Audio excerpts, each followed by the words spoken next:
La problématique de la fertilité des sols est d'actualité aujourd'hui dans le verger, en ce sens que les sols ont évolué et la dégradation de la fertilité des sols est une contrainte pour améliorer la production du cacaoyer en Côte d'Ivoire. Aujourd'hui, l'industrie cacaoyère, la recherche agronomique et le conseil du café cacao se sont mis ensemble pour élaborer un projet de cartographie qui permet de non seulement connaître la fertilité des sols, mais également faire des recommandations d'engrais adaptés au type de sol et au climat.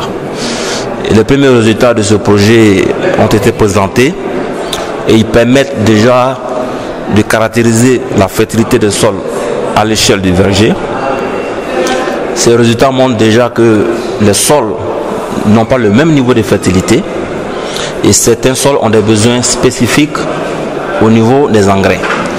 Et donc, un des résultats de ce projet serait, pour ce type de sol-là, de définir un engrais adapté pour permettre de répondre aux besoins de productivité des cacaoyers.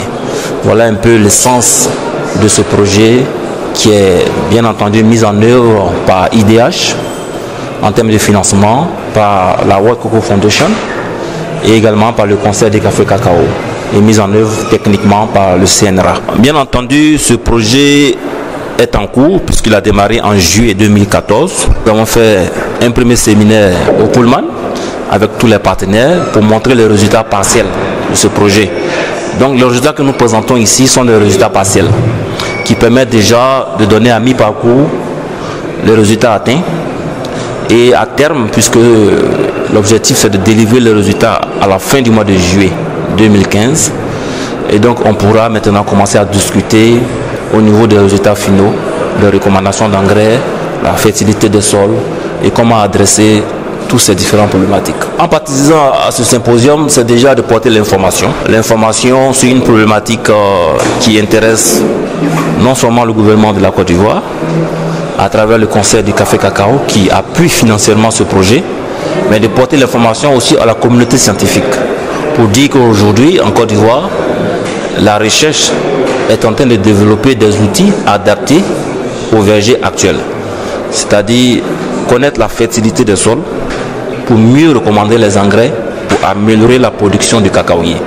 Donc c'est des résultats qu'on partage avec les partenaires et bien entendu en perspective, c'est pour bénéficier aussi de la mobilisation des partenaires pour la suite, puisque ce projet va se poursuivre et il s'agira de mobiliser des partenaires pour accompagner la diffusion et la vulgarisation des résultats.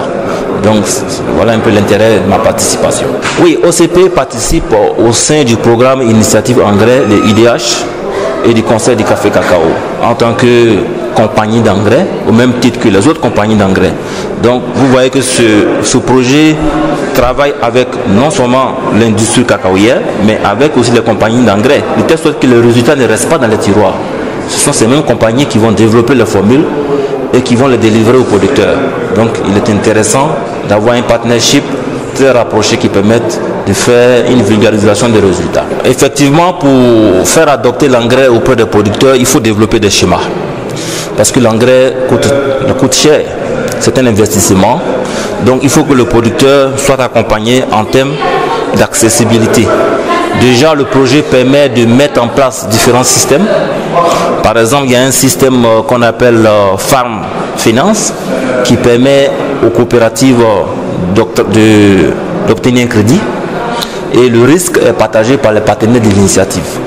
Il y a aussi un autre schéma qui est Fertilizer for Beans, c'est-à-dire les engrais pour les fèves qui permettent aux compagnies de délivrer l'engrais aux producteurs, ce qui permet de réduire les coûts de transport. Donc les producteurs ont non seulement des engrais relativement moins chers à porter, mais des engrais de qualité puisque c'est accompagné par les compagnies. Et bien entendu, il y a le schéma cash and carry, c'est-à-dire directement les producteurs achètent l'engrais parce qu'ils ont la capacité d'acheter. Mais il faut rapprocher l'engrais auprès des producteurs en créant des points de vente à proximité des villages.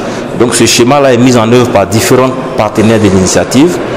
Et nous espérons que lorsque le projet va donner les résultats, il va avoir un tel schéma d'accompagnement, de vulgarisation, de telle sorte que le producteur connaissent non seulement la qualité de l'engrais, mais connaissent aussi en termes d'utilisation, en termes d'accessibilité, ils puissent avoir tous les éléments pour utiliser l'engrais au niveau du verger.